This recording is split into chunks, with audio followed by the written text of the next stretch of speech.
Ah là là, mais quel début de saison magnifique! Le soleil chante, les oiseaux brillent, et c'est un véritable plaisir de jardiner.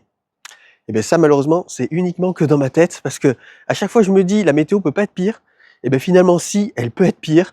C'est-à-dire que jusqu'à présent, on a eu des semaines de pluie avec de la pluie qui tombait tous les jours sans discontinuer. Là maintenant, c'est une semaine de pluie avec une semaine de tempête. Ah oui, même pas une journée, même pas une soirée, même pas une nuit, non, non, c'est une semaine de tempête. C'est-à-dire qu'à partir de mardi, là ils ont prévu dans ma région de la tempête jusqu'à vendredi. Ah c'est d'enfer. Heureusement, avec la serre, on peut cultiver en intérieur, au sec et sans trop subir les affres du vent. Ça, c'est plutôt sympa. Et du coup, dans cette vidéo, on va faire un tour de la serre, voir où j'en suis dans les cultures. On va ramasser, comme d'habitude, une cagette de légumes, parce qu'il faut bien se nourrir. Et dans cette vidéo, je vais vous expliquer pourquoi ce qu'on vit en ce moment au niveau de la météo, ce n'est qu'un avant-goût et que le pire reste encore à venir. Allez, c'est parti.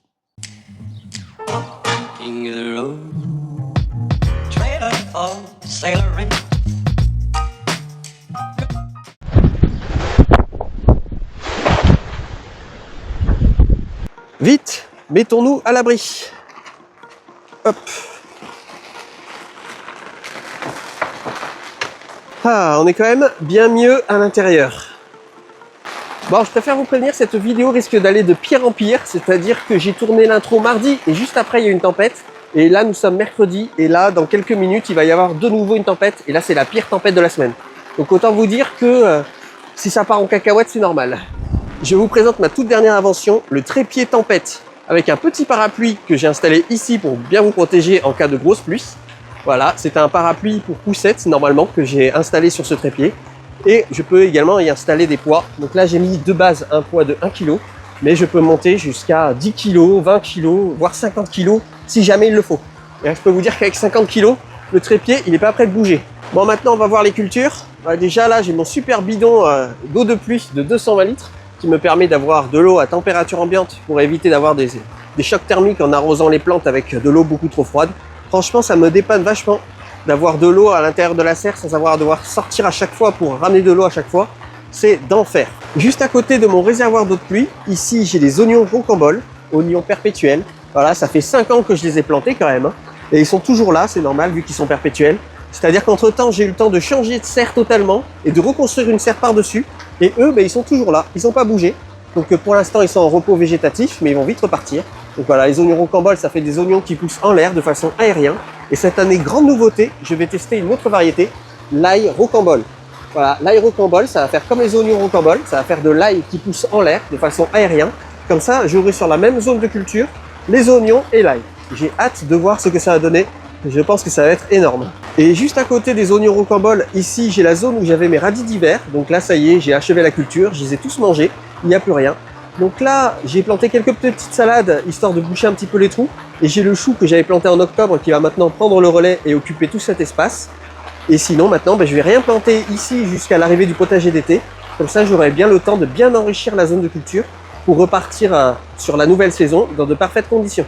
Donc là, il va falloir que je travaille bien mon sol pour bien l'enrichir, pour avoir un sol de la meilleure qualité possible, avec plein de vie, avec de la bonne terre et tout ça, avec de bons nutriments. Comme ça, quand j'y viendrai y planter les pieds de tomates, les pieds de poivrons et tout, là, le sol, il sera tip-top. Il sera bien enrichi. Ici, à côté, là, j'ai la culture de navets. Donc là, les navets, franchement, je vais en récolter quelques-uns dans cette vidéo. Franchement, ils sont énormes. Je ne sais pas si vous arrivez à voir. De toute façon, on verra tout à l'heure, mais là, franchement, ils sont top. Ils sont très très gros. Là, je vous en sors un juste pour que vous puissiez voir. Regardez-moi ça. Ah, ils sont beaux, hein. Très beaux navets. Donc là, on va en récolter quelques-uns dans cette vidéo pour pouvoir remplir la cagette de légumes. Et après, une fois que j'aurai terminé la culture de navets, ici, je viendrai planter quelques salades comme ici pour boucher un petit peu les trous. Et je vais bien enrichir le sol juste avant l'arrivée du potager d'été. Et quand j'aurai terminé d'ailleurs de récolter tous les navets, le chou qui est ici va prendre le relais et va couvrir tout cet espace-là. Voilà, c'est un chou rouge, il va devenir énorme.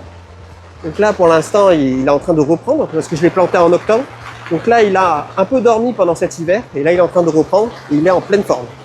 Juste à côté de la culture de navets, ici, j'ai commencé à installer la mini-serre. C'est là où viendront se loger les semis pour le potager d'été lorsque la période des grosses gelées seront terminées. Dans ma région, c'est courant fin mars, début avril environ. Donc là, j'ai fait en sorte qu'elle soit parfaitement à niveau, même s'il y aura peut-être quelques ajustements à faire. et elle est fin prête. Quand les semis seront à l'intérieur, j'aurai plus qu'à déployer ça, à la fermer totalement et comme ça les semis seront en sécurité. Autour de la serre à semis, ici nous avons les agrumes, donc la petite forêt d'agrumes qui malheureusement a pris un sacré coup à cause des très grosses gelées qu'il y a eu sur l'ensemble de la France. Là franchement, alors contre toute attente, le calamodin qui est censé ne pas supporter du tout le froid, il n'est pas censé supporter des températures en dessous de -5 degrés, a parfaitement tenu. On dit normalement que le calamodin est un agrume carrément d'intérieur, et pourtant il s'en sort bien. Donc on peut voir qu'il y a une légère décoloration au niveau des feuilles. Alors ça c'est dû à un manque d'assimilation de fer.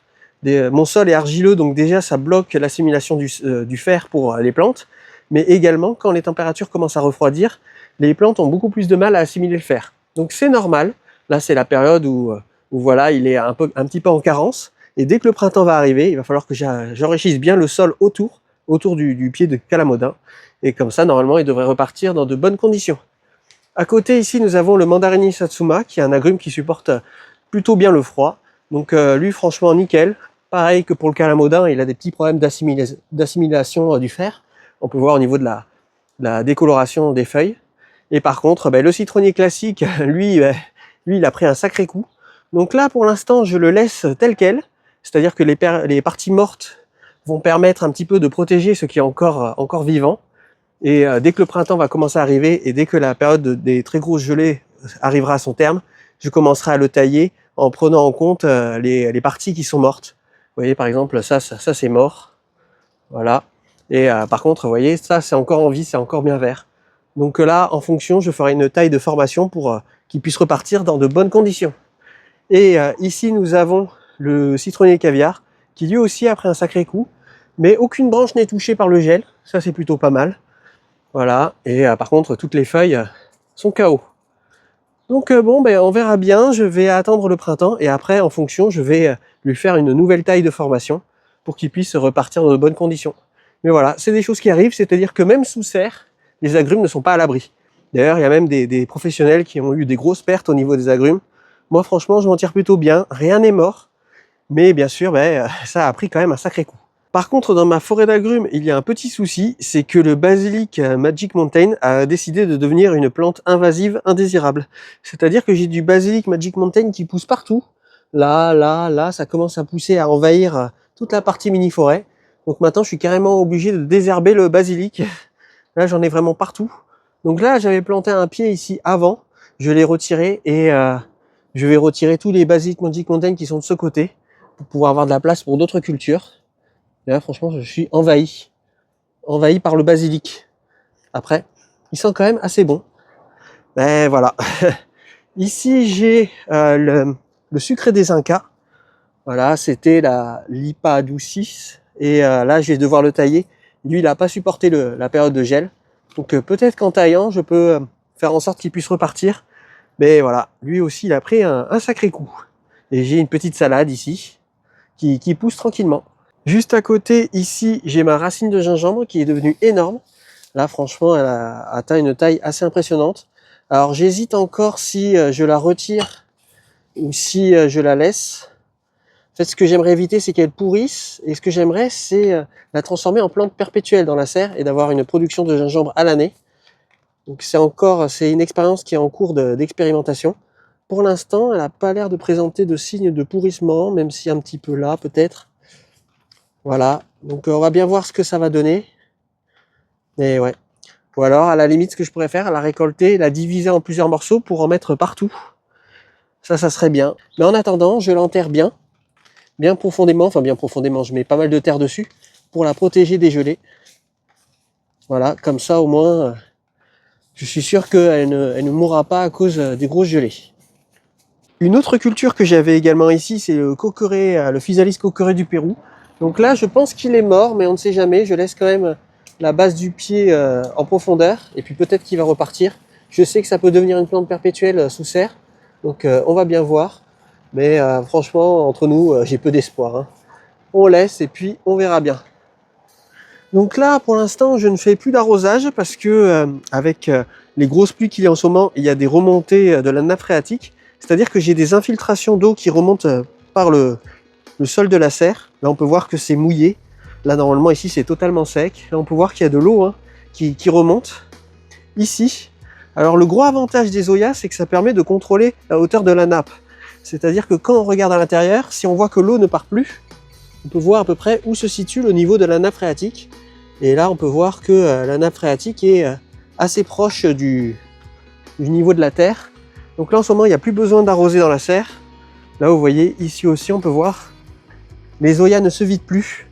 Donc là, la nappe subaffleurante est très haute. Donc il faut se méfier. C'est-à-dire qu'on n'est pas à l'abri d'une potentielle remontée des eaux ici au milieu de la serre. Parce que là, le milieu de la serre est creusé. Et après, j'ai mis de la paille par-dessus. Et c'est par là que remonte l'humidité. Donc faut se méfier, il faut faire attention, il faut bien surveiller ça. Le pire, c'est là-bas. Là, vous voyez. Là, ça remonte ici et ça s'écoule vers là. Donc là, normalement, le milieu de la serre est creusé ici. Comme ça, si jamais il y a une remontée capillaire d'eau, l'eau est évacuée par l'avant de la serre. Mais bon, il faut quand même faire attention. Juste à côté, ici, j'ai le mesclin. Alors là, petit problème avec le mesclin, c'est qu'il commence déjà à monter en fleurs. C'est que parfois, dans la serre, il y a de grosses montées de température. Et du coup, il y a certaines salades dans le mesclin qui montent déjà en fleurs. Alors c'est assez problématique parce que le mesclin, il ne faut surtout pas qu'il monte en fleurs. Sinon, il arrête de produire. À savoir que la dernière fois, j'ai ratiboisé juste cette zone-là. Là, on peut voir que c'est ratiboisé par rapport au reste. Et bien ça m'a fait 3 jours de salade quand même. Hein. Ça va assez vite. Donc voilà, il va falloir bien que je ratiboise. Peut-être que je retire les plants qui sont les plus développés, comme celui-là par exemple. Et puis voilà, le mesclin, ça va me permettre de récolter des légumes jusqu'à vers fin mars, début avril. Après ça, tout le mesclin va monter en fleurs et ça ne sera plus assez intéressant. Il faudra tout retirer. Et une fois que le mesclin sera retiré, les choux vont prendre le relais et vont occuper tout cet espace. Vous voyez, j'ai des choux au fond, des choux rouges qui commencent tout juste à pommer, qui est en repos végétatif.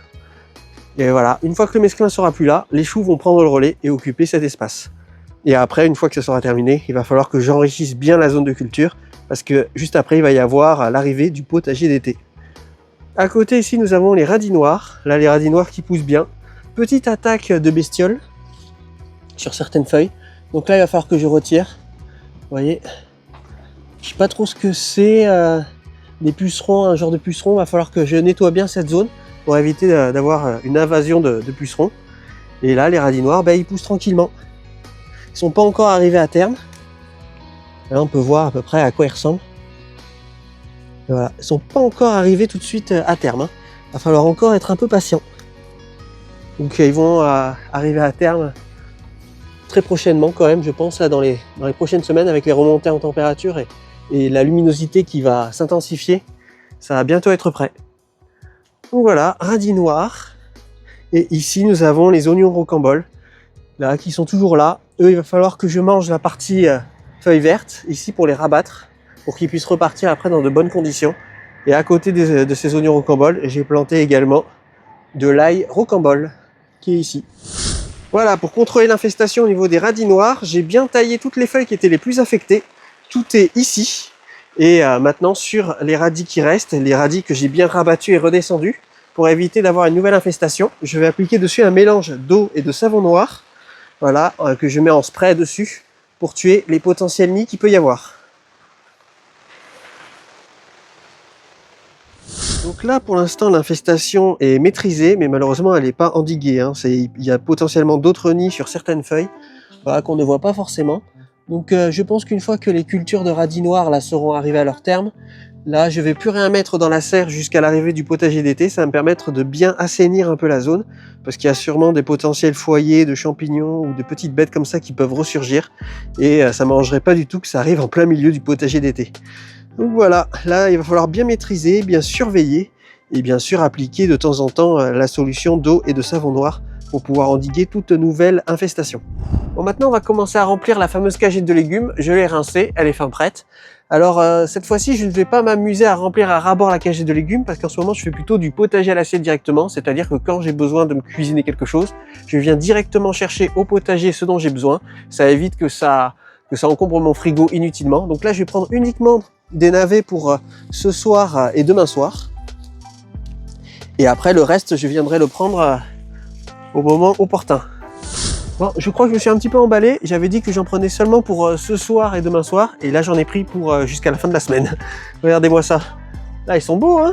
Beaux petits navets. Il y en a des gros, des tout petits, navets apéritifs. Il y en a des gros. À savoir que voilà, même ça, là, cette partie, la partie feuillage, est comestible. On enlève bien sûr ce qui est moche. Et tout le reste, on peut le manger de différentes façons, en velouté, en pesto. C'est délicieux. Et ça, malheureusement, les cochons d'Inde ne peuvent pas en manger parce qu'en fait, c'est trop riche pour eux, nutritionnellement parlant. Ça peut leur provoquer des surdosages de nutriments. Eux, ils sont tout petits. Mais pour nous, les humains, c'est énorme pour l'apport au point de vue vitamines et minéraux. Donc, hop, une belle botte de navet. Et maintenant, on va ramasser le mesclin. Pour le mesclin, en temps normal, il faut prendre un peu de tout pour avoir un mesclin équilibré. Là-dedans, il y a un mélange de plein de salades qui ont des goûts différents, de l'acidité, de l'amertume, etc. C'est ça qui fait vraiment le bénéfice du mesclin, c'est d'avoir de la diversité. Alors là, je vais me concentrer surtout sur ceux qui sont en train de monter en fleurs, parce que malheureusement, ils vont plus être assez intéressants sinon. Voilà. Lui, il est même trop développé. Vous voyez, je vais le retirer pour laisser de la place aux autres salades. Hop. Et voilà, tout le reste, on va rabattre. Là, vous voyez, ça, c'est bien haut aussi. Hop, on rabat. Voilà, je vais même pas avoir assez de place dans mon panier à salade.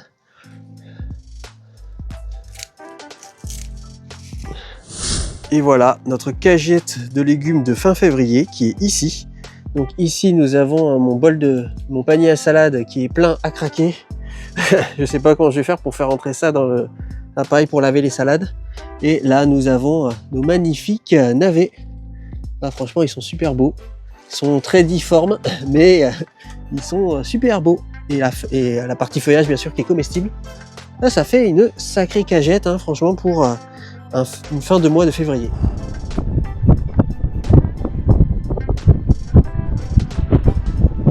Bon, j'espère qu'après ces tempêtes, vous n'avez pas eu trop de dégâts chez vous. Moi, ça va, je m'en tire plutôt bien. Bon, j'ai un bout de ma terrasse qui a fini ici. J'ai le panneau solaire du bassin qui s'est envolé. J'ai aussi quelques branches qui sont tombées. Voilà. Et heureusement, j'avais pré-shot, c'est-à-dire que les branches qui menaçaient de tomber sur la serre, les branches du noyer, je les avais déjà coupées. Donc là, ça aurait pu être bien pire. Et je m'en tire plutôt bien. Là, vous voyez, je les avais coupées déjà. Parce que franchement, je leur faisais pas trop confiance. Surtout quand on voit là des branches qui sont tombées, qui sont restées coincées dans le noyer. Regardez-moi cette branche là. On voit le jour au travers. Ouais, c'est pas fameux. Évidemment, le mobilier de jardin ici chez les poules, c'est aussi envolé. Hein. Bien envolé. Et heureusement, la volière qu'on avait fait ensemble est indestructible. Donc elle a largement tenu le coup. J'ai mis des bâches derrière pour protéger les poules du vent. Et franchement, nickel. Ah, je suis assez content, elle a bien tenu le coup. Alors qu'est-ce qui se passe en ce moment avec la météo et pourquoi ce qui nous attend va être bien pire? Eh bien, vous connaissez tous la fameuse expression française « il n'y a plus de saison, ma bonne dame ». Eh bien, cette expression française n'a jamais été aussi vraie que maintenant. C'est-à-dire que vous l'avez tous remarqué, le climat de la France est en train de changer. Plus de tempêtes, plus de pluie, plus d'inondations et de fleuves qui débordent de leur lit. On voit bien au niveau de l'implantation des maisons qui sont encore très proches des rives des fleuves que les anciens n'avaient pas du tout l'habitude dans leur quotidien d'avoir des inondations quasiment tous les hivers. Alors qu'est-ce qui se passe? Eh bien, le climat de la France est en train de radicalement changer. On est en train de passer d'un climat qui était à l'origine tempéré, avec des saisons bien marquées, c'est-à-dire un automne bien marqué, un hiver bien marqué, un printemps bien marqué et un été bien marqué, à un climat qui est en train de devenir tropical. Alors quand je dis tropical, c'est pas tropical amente, le cocktail, la plage, etc. Non, c'est un climat tropical avec des moussons, des tempêtes, des moustiques à l'année et également des sécheresses. C'est un climat qui évolue en fait sur 2 saisons, c'est-à-dire une saison des pluies avec la mousson, les tempêtes, etc. et une saison sèche avec la canicule, la chaleur et la sécheresse. Alors je sais que ça peut être contre-intuitif parce que quand on entend parler de réchauffement climatique, on s'imagine un grand soleil éclatant, plus de luminosité, plus de chaleur, etc. Et bien en fait pas du tout, c'est pour ça que je préfère parler sur cette chaîne de changement climatique, c'est-à-dire que vu que la France est voisine avec un océan, l'océan Atlantique, vous imaginez bien que quand les températures de surface de l'eau grimpent chaque année, et bien du coup ça fait qu'il y a plus d'évaporation et toute cette eau finit bien quelque part, tout le monde connaît le cycle de l'eau, cette eau finit par être entraînée sur les continents et pour finir par tomber sur les hauteurs et sur les plaines. Sans oublier qu'il y a un courant aérien qui s'appelle le jet stream qui fait tout le tour de la Terre et qui circule dans le sens de rotation de la Terre, qui est d'ailleurs entraîné par la rotation de la Terre, et du coup qui se dirige vers l'Est. Et ce courant aérien nous apporte de ce fait toute l'humidité qui s'évapore de l'océan Atlantique chez nous, en France et en Europe. Ce courant jet stream n'est pas fixe, il fluctue, c'est-à-dire que parfois il peut aller plutôt vers le nord et parfois il peut aller plutôt vers le sud. Et c'est d'ailleurs la direction de ce jet stream qui définit où se terminent toutes les tempêtes qui se forment autour des Caraïbes. C'est-à-dire que, imaginons le jet stream se dirige plutôt vers le nord, et les tempêtes qui se forment dans les Caraïbes vont finir leur course en Irlande, en Écosse, etc. Et si le jet stream se dirige plutôt vers le sud, les tempêtes vont plutôt finir au Portugal, en Espagne, etc. Et je vous laisse imaginer ce qui se passe quand le jet stream se dirige vers la France. Et là, ça va être la Bretagne, le sud-ouest, etc. Avec les augmentations des températures des eaux de surface de l'océan Atlantique, cela entraîne de ce fait une augmentation de formation de tempêtes autour des Caraïbes. Et du coup, cela se traduit que dans les prochaines années, il y aura de plus en plus de ces tempêtes qui finiront leur course en Europe. Et vous vous souvenez très certainement de la tempête, des deux tempêtes de 1999, cela était une mise en garde de ce que sera plus tard notre futur. Pour en finir un peu sur une note positive, parce que c'est vrai que tout ceci, ça peut être un peu badant. Il n'est pas impossible que dans les années futures, on ait une alternance entre des étés qui soient chauds, secs et caniculaires, avec des étés qui soient chauds et humides. Un peu comme ce qu'on a eu en 2024, c'est-à-dire plus de pluie en été et des températures un peu refroidies.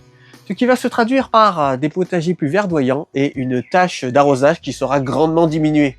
Et ça, c'est tout à notre avantage. En conclusion, concrètement, qu'est-ce que tout cela donne ? Selon les experts, on va vers des hivers qui vont être plus humides, plus pluvieux et plus doux et plus tempétueux, avec une augmentation des pluies autour des 20% dans les 25 prochaines années. Et en été, qu'est-ce que ça donne ? On va avoir en moyenne une diminution des pluies de 10%, avec une alternance entre des étés caniculaires avec de fortes sécheresses et une absence de pluie, et des étés qui seront particulièrement pluvieux et humides. Et si ça vous intéresse, sur mon compte Instagram, dont le lien est dans la description, je vous informe à chaque fois en story des événements climatiques extrêmes qui peuvent s'abattre sur la France, parfois des semaines, parfois des mois en avance, et ça bien avant Météo France et les médias traditionnels.